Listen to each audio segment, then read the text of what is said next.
بسم الله الرحمن الرحيم.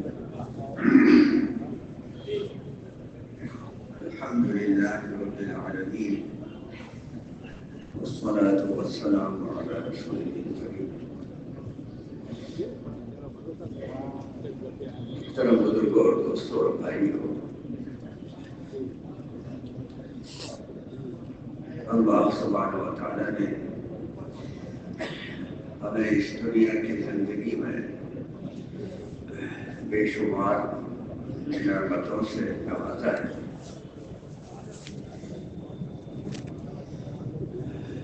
لیکن اصل جو نعمتیں ملنی ہیں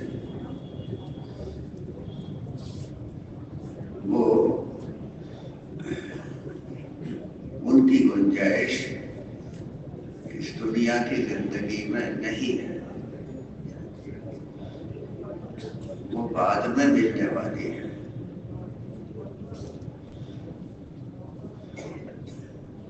اور ان نعمتوں کا تعلق، ملنے کا تعلق جو اصل ہے اور ابد الآباد بھی ہے، اس کا تعلق اس پر رکھا ہے کہ دنیا میں جو کچھ اللہ سبحانہ و تعالیٰ نے مختلف لوگوں کو مختلف مقدار میں عطا فرمایا ہے، اسے کیسے استعمال کرتے ہیں۔ اگر اللہ کے حکم کے مطابق کرتے ہیں تو پھر اسے بہت بڑی نعمتیں ملنے والی ہیں۔ ان کے مقابلے میں دنیا میں جو کچھ ملا ہے یہ بہت تھوڑا ہے، اسی لیے دنیا میں لوگوں کو برابر چیزیں نہیں ملی ہیں، کسی کو زیادہ کسی کو کم۔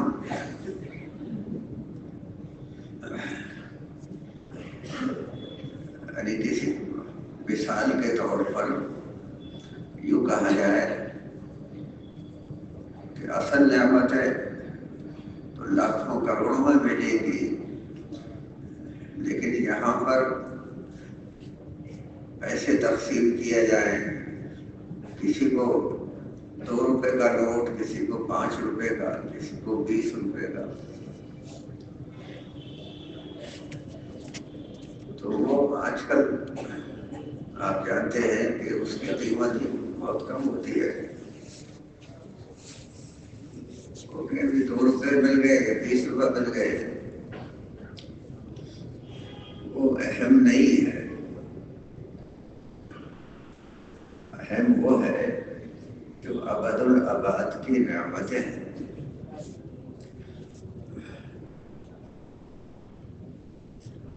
سب سے پہلی چیز اس کے لیے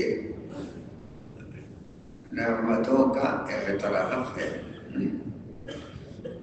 یعنی اس بات کو آدمی مان لے کہ یہ سب کچھ اللہ نے ہم کو دیا ہے، اسی کو شکر کرنا کہتے ہیں۔ اور جو آدمی شکر کرتا ہے دنیا کے اندر بھی اللہ سبحانہ تعالیٰ اس کی نعمتوں میں اضافہ کرتے ہیں۔ اصل اس کا بدلہ آخرت میں ملنے والا ہے۔ تو پہلے تو آدمی اعتراف ہی کرنے کو تیار نہیں ہوتا ہے، تو کہتے یہ تو میں نے اپنی عقل مندی سے کمائے، اس کو یہ دھوکہ ہوتا ہے۔ حالانکہ دنیا میں کتنی ساری مخلوقات ہیں، دنیا کی چیزوں پر اللہ سبحانہ تعالیٰ نے جو تسخیر عطا فرمائی ہے، جو ان کو قابو دیا ہے، وہ صرف انسانوں کو ہے۔ اتنی بڑی بڑی مخلوقات ہیں، اس پر انسان کو قابو دے دیا ہے اور کسی کو نہیں ملا۔ دنیا میں ہاتھی گھوڑے ہیں اور جنات بھی ہیں اور پتہ نہیں کون کون سے مخلوقات ہیں، کسی کو نہیں ملا۔ یہ تسخیر کسی اور کو نہیں ملی ہے، یہ انسان ہی کو ملی ہے۔ حالانکہ ان کے سر کے، ان کی کھوپڑی کے اندر بھی عقل ہوتی ہے، مغز اس میں بھی ہے، نکالا جائے تو اس کی مقدار انسان والے سے بھی زیادہ ہوتی ہے، لیکن ان کے پاس علم نہیں ہے۔ وہ انسان ہی کو اللہ سبحانہ تعالیٰ نے عطا فرمایا ہے، تو یہ اس کی یہ اس کی طرف سے نہیں ہے، اللہ نے دیا۔ علم جو ہے وہ اللہ نے دیا ہے۔ چیزوں کا علم بھی، دنیا کے اندر جو چیزیں ہیں ان کا علم بھی انسان کو اللہ سبحانہ تعالیٰ نے ہی عطا فرمایا ہے۔ تو اگر وہ اس کا اعتراف کرتا ہے تو پھر ابد الآباد کی نعمتیں اس کو ملنے والی ہیں اور وہ بہت بڑی مقدار میں ہوں گی۔ اس لیے اس کی شکایت کرنا فلاں صاحب کو اتنے زیادہ ملے، دنیا میں مجھے کم ملے ہیں، تو یہ اس کی ناسمجھی کی بات ہے۔ وہ یہ سمجھ ہی نہیں رہا ہے کہ یہ دی کیوں گئی ہے، اللہ سبحانہ تعالیٰ نے اور انسانوں ہی کو کیوں دی ہے۔ زمین پر جتنی چیزیں ہیں سب کے اوپر اس کو تسخیر مل گئی ہے، یہاں تک کہ چاند سورج ستارے وہ بھی مسخر کر دیے گئے۔ اب سورج مستقل انسانوں کی خدمت میں لگا رہتا ہے، اس کی روشنی پیڑ پودوں کو بھی نفع دیتی ہے، جانوروں کو بھی نفع دیتی ہے، لیکن آخر میں پیڑ پودے اور جانور وہ سب انسانی استعمال کر رہا ہے، تو وہ انسان ہی کے لیے ہے۔ اور اتنی روشنی اس میں ہے اور اتنی گرمی ہے، اور اس گرمی سے آج کل بجلی بنانے لگے اور بجلی سے بہت سارے کام کرتے ہیں۔ تو یہ طاقت کس نے عطا فرمائی ہے؟ بجلی تو پہلے سے موجود ہے عالم میں، لیکن اس کے اوپر جو تسخیر ہے، جو قابو ہے، وہ انسان کو عطا فرمایا ہے۔ اور اس سے بیٹھا بیٹھا یہاں بٹن دبائے گا اور پہاڑ ادھر کو گر جائے گا، اتنی طاقت دے رکھی۔ یہ سب اللہ سبحانہ تعالیٰ نے انسان کو عطا فرمائی ہے،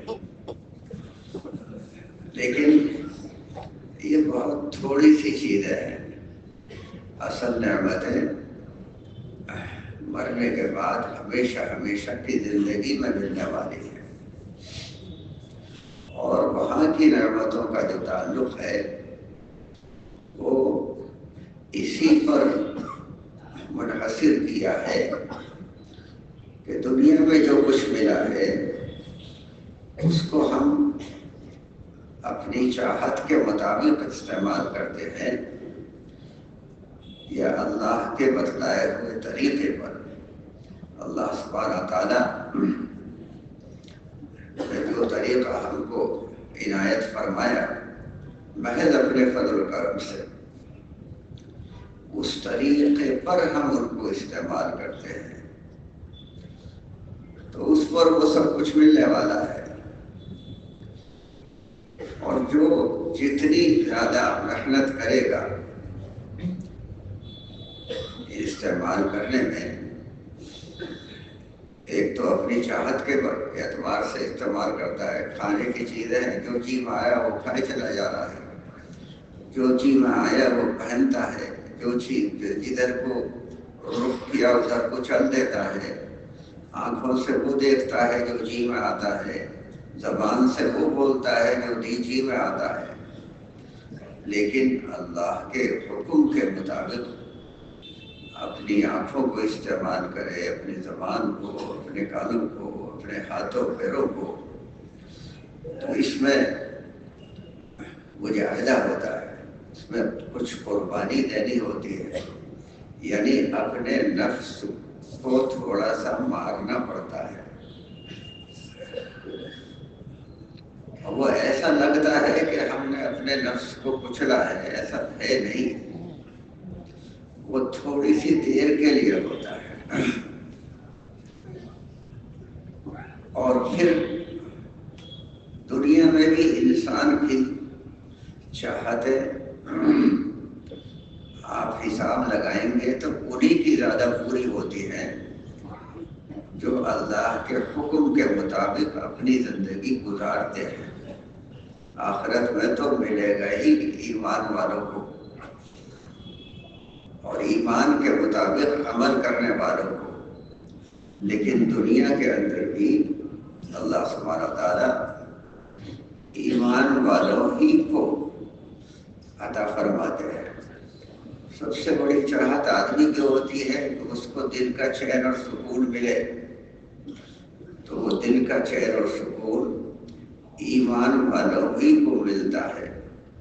دنیا کے اندر بھی ہر آدمی کی خواہش ہوتی ہے کہ اس کو عزت اور بلندی ملے، لوگ اس سے محبت کرنے والے ہوں. تو وہ عزت اور بلندی بھی ایمان پر ہی ملتی ہے. انتم الاعلون ان کنتم مؤمنین. العزت للہ ولرسولہ وللمؤمنین ولكن المنافقین لا يعلمون. تو دنیا کے اندر بھی یہ نعمتیں ایمان والوں ہی کو ملتے ہیں، دوسرے لوگوں کو دھوکہ ہوتا ہے. انہوں نے اگر بہت سارے پیسے جمع کر لیے تو میرے برابر کوئی ہے ہی نہیں، اور میری بڑی عزت ہو رہی ہے، کہیں بھی نہیں ہو رہی.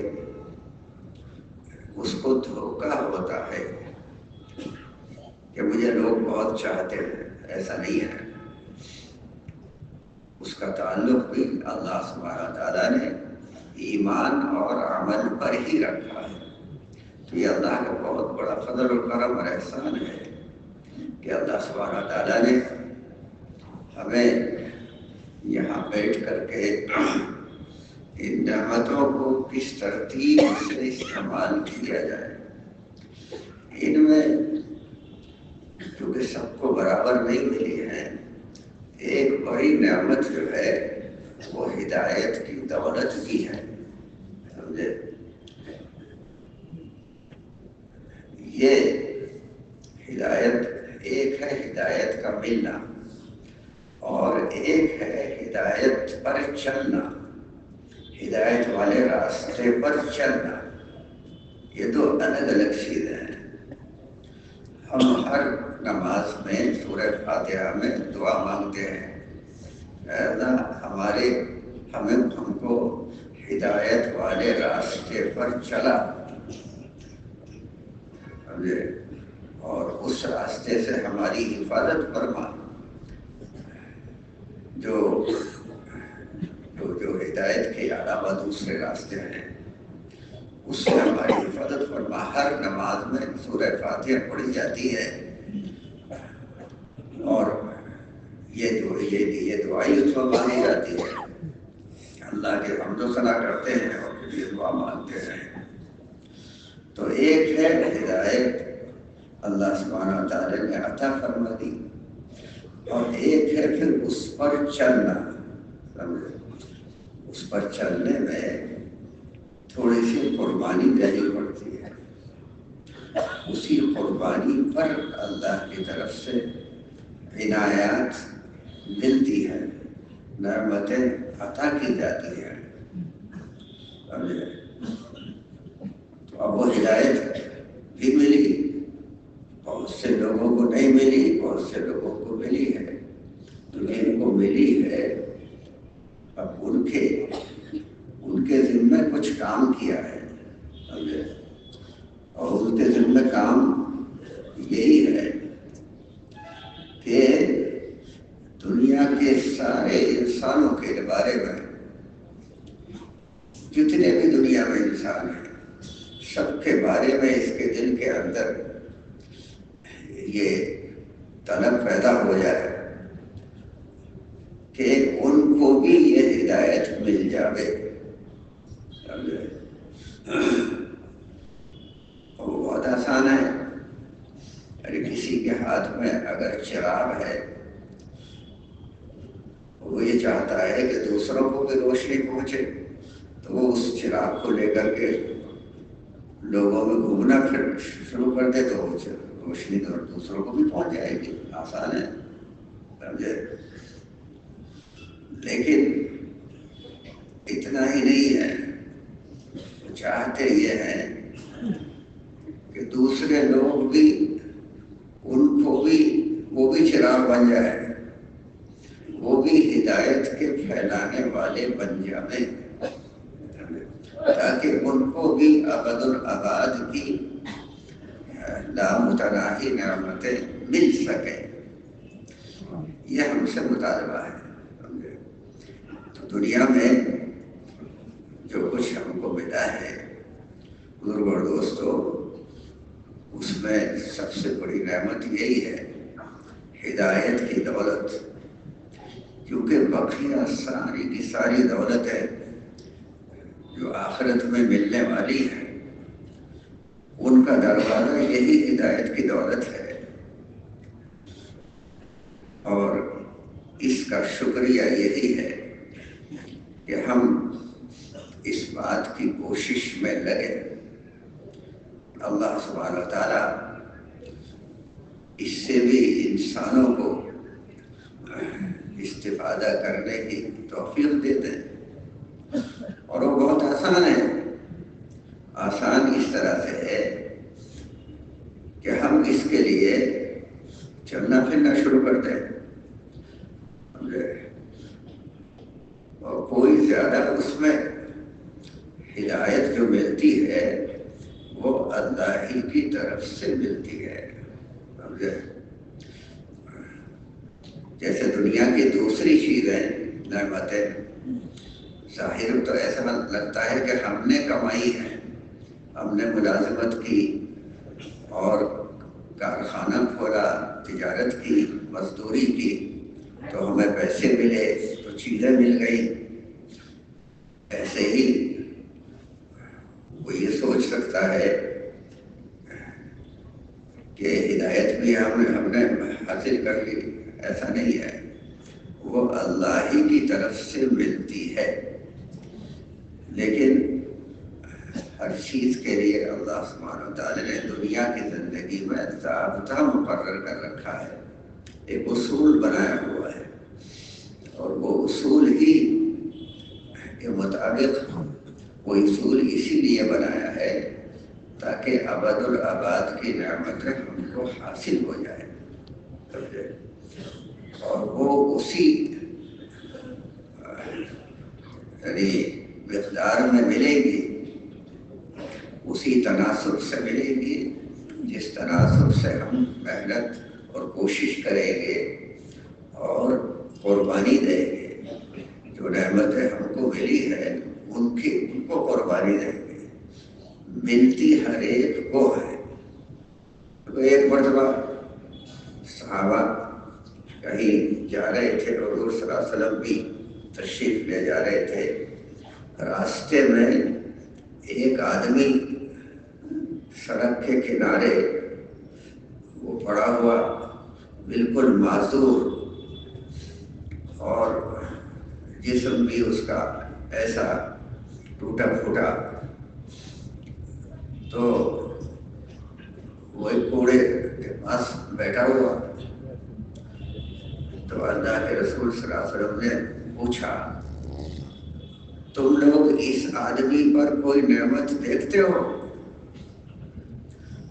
تو انہوں نے کہا کہ حضور اس کے پاس تو کچھ بھی نہیں ہے، یہ تو بہت ہی معذور سا ہے۔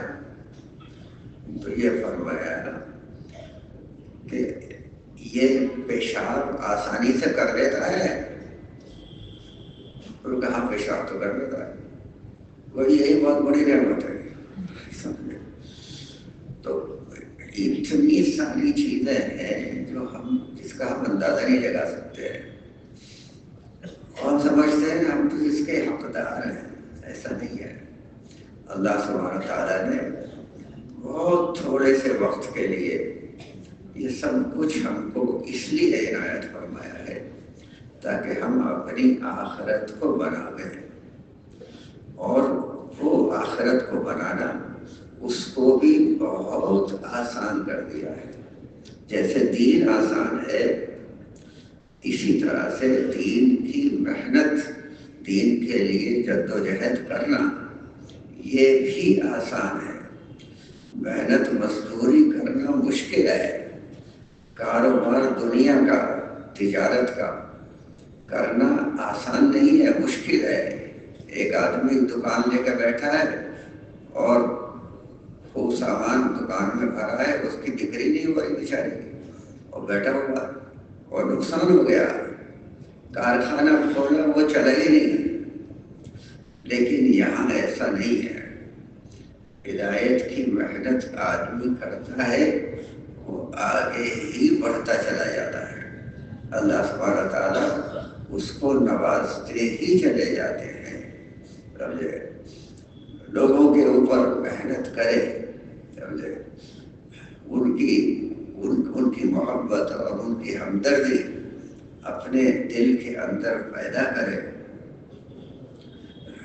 تو خود بخود اللہ سبحانہ تعالیٰ کی طرف سے یہ ہدایت کی دولت تقسیم ہونی شروع ہو جاتی ہے۔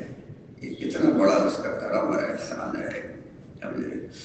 ظاہر میں نبی اگر ہو، کیونکہ یہ اللہ کی طرف اللہ کی حکمت میں ہے، کس کو ملے گی کس کو نہیں ملے گی، تو وہ تو کسی نبی کے ہاتھ میں بھی نہیں دی ہے کہ وہ اپنی طرف سے تقسیم کر دے، ملے گی اللہ ہی کی طرف سے۔ لیکن اللہ سبحانہ تعالیٰ نے محنت کو شرط بنایا ہے، سمجھے؟ تو یہ بھی بہت بڑا اللہ سبحانہ تعالیٰ کا فضل و کرم اور احسان ہے کہ اس نے اس محنت کو ہمارے لیے ایک کام بنا دیا ہے، سمجھے؟ پہلی امتوں میں یہ محنت پبلک پر ضروری نہیں تھی، یہ نبی کیا کرتے تھے، اور نبی کے اتباع کرنے والے ان کے لیے لازمی نہیں تھی، سمجھے؟ لیکن اس امت پر، یعنی حضور اکرم صلی اللہ علیہ وسلم کی امت پر، اس کے لیے یہ ایک کام بنا دیا گیا ہے۔ جیسے نماز پڑھنا ایک ذمہ داری ہے، 5 وقت کی نماز پڑھے گا تو اس کے درجات بلند ہوں گے، نہیں پڑھے گا تو اس کا نقصان ہوگا۔ ایسے ہی یہ کام اس امت کے ذمہ کر دیا گیا ہے، اور ذمہ داری کی کوئی دی جاتی ہے تو اس پر آدمی کا درجہ بلند ہو جاتا ہے۔ کسی آدمی کو اس پورے بنگلور شہر کا بڑا بنا دیا جائے کہ بھئی تمہیں یہاں کے سارے معاملات دیکھنے ہیں، تو بہت خوش ہوگا کہ بھئی مجھے اتنا بڑا عہدہ مل گیا ہے۔ اللہ سبحانہ تعالیٰ نے ہر ایمان والے کو سارے عالم کے انسانوں کی اور قیامت تک کے آنے والے انسانوں کی ذمہ داری ڈال دی ہے۔ جس وقت یہ کہا کہ اب یہ خاتم النبیین ہے اور دین کو مکمل کر دیا، سمجھے؟ اور اعلان کر دیا کہ آج ہم نے تمہارے دین کو مکمل کر دیا، اور جتنی نعمتیں ہمیں تمہیں دینی ہے وہ سب مکمل کر دی، کیونکہ ساری نعمتیں دین کے راستے سے ہی ملیں گی۔ الیوم اکملت لکم دینکم واتممت علیکم نعمتی ورضیت لکم الاسلام دینا، یہ اعلان کر دیا گیا۔ تو وہ محنت یعنی جب پورا دین ہمارے پاس آ گیا اور نبوت پر مہر لگا دی گئی، اس کا مطلب یہ ہے کہ اب وہ جو کام ہے جو ہر نبی کے ذمہ کیا جاتا تھا وہ اب ایک ایک امتی کے ذمہ آ گیا۔ صحابہ نے اس کام کو 100% انہوں نے کیا۔ وہ تصور ہی نہیں کرتے تھے کہ وہ صرف نماز روزے پر لے کر بیٹھ جائے، بلکہ اس کام کو اپنا کام سمجھتے تھے۔ اور آج کے اس دور میں اللہ کا فضل و کرم اور احسان ہے کہ اتنا آسان اس کو کر دیا ہے کہ اپنا وقت آدمی فارغ کرے اور اللہ کے راستے میں جا کر کے اپنے اوپر ہی محنت کرنا شروع کر دے، اور اسی کے ذریعے سے ماحول بن جاتا ہے اور وہ ذمہ داری پوری ہو جاتی ہے۔ اور اس کا پورے 100 سال میں تجربہ ہو چکا، پوری دنیا میں دیکھ لیا گیا کہ جماعتیں نکلتی ہیں وہ خود اپنے اوپر محنت کرتی ہیں اور ذمہ داری سارے عالم کے انسانوں کی ہے، لیکن ہم تو مسجد میں رہتے ہیں اور مسجد میں تھوڑی دیر کے لیے گشت کرنے کے لیے چلے جاتے ہیں، لیکن الحمدللہ اسی کے ذریعے سے سارے عالم کے اندر ہدایت پھیلنی شروع ہو گئی اور لوگ جوق در جوق ہدایت کی طرف آنے والے بن گئے اور اپنے بارے میں پوچھتے ہیں کہ ہم کو کیا کرنا ہے، ہمیں کیسے چلنا ہے۔ وہ جو بیچارے بالکل محروم تھے وہ جب ہدایت کے اندر کو آتے ہیں تو پھر 100% اپنی زندگی کو اسی طرز پر ڈھالتے ہیں اور پوری قربانی دینے کے لیے تیار ہو جاتے ہیں۔ تو یہ اللہ کا بہت بڑا فضل و کرم احسان ہے کہ اللہ نے ایسی آسان محنت ہم کو عطا فرما دی۔ تو اس محنت کے سلسلے میں اب یہاں پر ہم جمع ہوئے ہیں، تو یہ ایک سب سے پہلے یہ ذرا سا دیکھنا ہوتا ہے کہ ہم نے کس مقدار میں اس محنت کو کیا ہے اور یعنی کتنی باقی رہ گئی ہے، یہ سوچنے کی ضرورت ہے۔ یہ کام ایک طرح سے ہمارا کاروبار ہے، تو جو کاروباری آدمی ہوتا ہے، تاجر ہوتا ہے، وہ یہی سوچتا ہے کہ کتنا کام رہ گیا ہے، کتنی بکری ہو گئی ہے یہ نہیں دیکھتا، بلکہ کتنی باقی ہے وہ دیکھتا ہے۔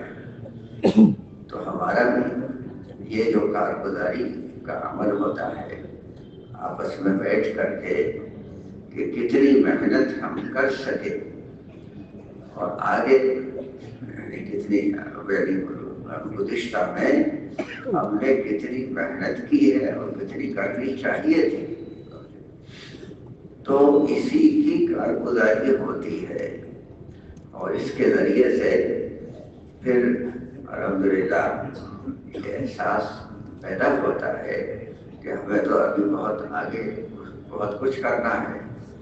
جتنے لوگوں سے ہمیں ملاقات کرنی تھی اس میں سے تو ابھی سب سے ملاقات نہیں ہو پائی، اور ذمہ داری تو سارے عالم کے انسانوں کی ہے، لیکن کام کی نوعیت ایسی آسان ہے کہ اپنے محلے میں اپنی مسجد وار جماعت کے ساتھ مل کر کے محنت کی جائے اور مقامی چند اعمال ہے ان کو کر لیا جائے، اور پھر 3 دن کی 4 مہینے کی جماعتیں بنا کر کے جہاں کا رخ مل جائے وہاں چلے جائیں، اتنا ہی تو کام ہے۔ کتنا آسان ہے. اور جس کے پاس جتنے پیسے اللہ نے اسے دیے ہیں اس کے حساب سے وہ اپنا رخ بنوا لے.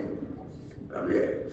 بس اتنی سی بات ہوتی ہے، خود سے اپنے رخ کو متعین نہ کرے، بلکہ جہاں طے کر دیں گے لوگ، دوسرے لوگ، ہم وہاں چلے جائیں گے تقاضے پر. تو یہ الحمدللہ اتنا آسان ایک کام اللہ سبحانہ تعالیٰ نے ہم کو ہدایت فرمایا، یہ اس کا فضل و کرم اور احسان ہے. اب اس پر بھی ہم اگر اس میں سستی اور کاہلی کرتے رہے تو بھائی دوست اور بزرگوں، زندگی تو گزر رہی رہی ہے اور وہ ختم ہو جائے گی، اسے کوئی روک نہیں سکتا ہے.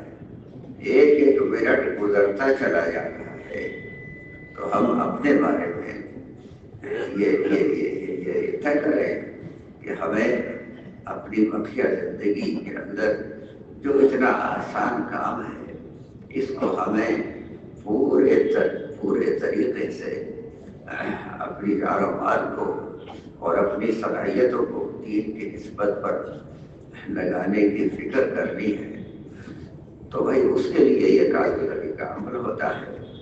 ہر علاقے والے ماشاءاللہ جہاں موجود ہیں، پورے ملک سے آئے ہوئے ہیں، اور ہر صوبے والے موجود ہیں. تو یہ اجمالاً ایک کارگزاری پیش کر دی جاتی ہے. جیسا کہ ابھی عرض کیا، ذمہ داری پوری دنیا کی ہے، لیکن اس سے پہلے اپنا ملک ہے، اس سے پہلے اپنا صوبہ ہے. سمجھے؟ اور صوبے کی کارگزاری جمع کرتے ہیں اضلاع سے. اضلاع والے اپنے جو ضلع میں مسجد ہیں ان سے معلوم کر لیتے ہیں. تو یہ کام بھی بہت آسان ہے. ہر جگہ ماشاءاللہ شب گزاریاں ہوتی ہیں، وہاں آ کر کے وہ کارگزاری کا پرچہ جمع کر دیتے ہیں اور اس کو یہاں لے آتے ہیں، آپس میں سن لیتے ہیں. جہاں پر کام مضبوط ہے تو لوگوں کو ایک طرح سے ہمت ہوتی ہے کہ بھئی جب وہاں مضبوط ہے تو وہ ہر مہینے ایک اپنی مسجد سے 8 جماعتیں 12 جماعتیں نکالتے ہیں. سمجھے؟ تو وہ ہمت بڑھ جاتی ہے. اور کہیں پر کمزور ہے، وہاں سے 1-2 نکلنی مشکل ہوتی ہیں. تو اس کے لیے ہم فکر مند ہو جاتے ہیں کہ بھئی وہاں بھی ہم کو جا کر کے محنت کر رہی ہے. کسی فلاں شہر ہے، وہاں بالکل کام کمزور ہے، تو وہاں پر اپنی چلے کی جماعتیں بھیجے، بجائے اس کے کہ جہاں مضبوط ہے وہاں نہیں. بھائی جو تقاضا ہمیں دیا گیا وہاں کمزور سے کمزور جگہ پر ہم جا کر کے محنت کریں تو اللہ کی طرف سے ہمارے لیے دروازے کھلیں گے. ہدایت کے آنے کے دروازے اسی سے کھلتے ہیں. مقصد یہی ہے کہ ہمیں ہدایت کے راستے پر اللہ سبحانہ تعالیٰ چلاوے اور اس دین کی نسبت پر ہم جان و مال قربان کرنے والے بن جائیں. تو بھائی اس کے لیے جو یہ ابھی یہ بتا دیں گے کہ کیا ترتیب ہے، پروفارما بھر لیتے ہیں تاکہ اس کو آپس میں ایک دوسرے کو سنا دیں. تو اسی کے اعتبار سے گزارش ہے کہ آپ حضرات اپنے علاقوں کے بارے میں یہاں پر وہ پیش کرتے ہیں.